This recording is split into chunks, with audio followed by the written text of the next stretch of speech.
Hi, my name is Jacob Bustillos. This video is for the Rexburg Family History Center patrons as a visual help on converting a VHS tape to a digital format. Now the program that is used is called the Roxio Easy VHS to DVD 3, located right here in the top right corner. Double click it, and then you're going to get prompted for these two options right here. But because we're going to be converting a VHS to a digital format, we want to do the record, edit, and save. Now, right here, just to get familiar with everything, you have your video name.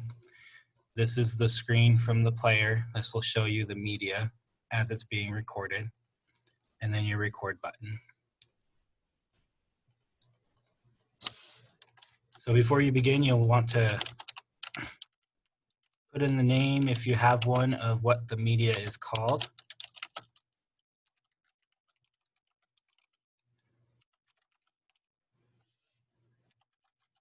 For this example, I'm converting a media from a Patreon.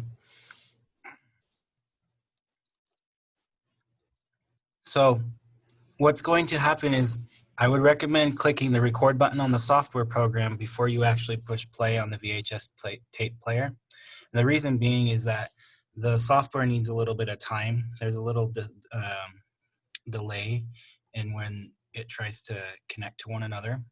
So I recommend connecting and pushing play on the software itself first. That way it gives it time, and then you know it's recording. And then once you see that it is actually recording, you can press play on the player. So I've just pushed play. And right here in the bottom right is where it's going to start saying, and it starts incrementing the time. And that'll go for as long as there's media on there.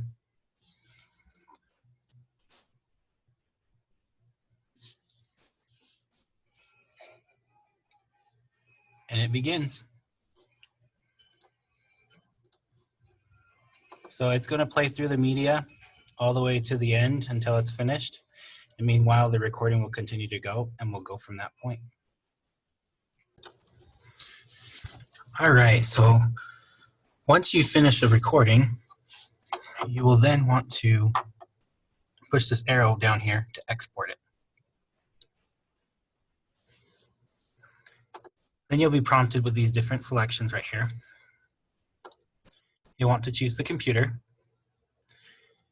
And in this section, you're going to want to save your file to whatever your USB or anything like that. You want to find it and locate it, whichever drive it's in. But I'm just going to put it on the desktop for now. It'll automatically save to that file path. You can adjust this to the quality that you need to. You can usually do best quality or the smallest fit or whatever you do so. This does, depending on where you set it up, it may increase the amount of space needed on your memory stick, depending on the quality. So we'll just put it right there for now. And then you click the export, and it'll begin to process it. Once that's done, you can see it right here, already starting to load on the desktop. Once that is finished, you are good to go, and you can be able to continue for another project if you need to.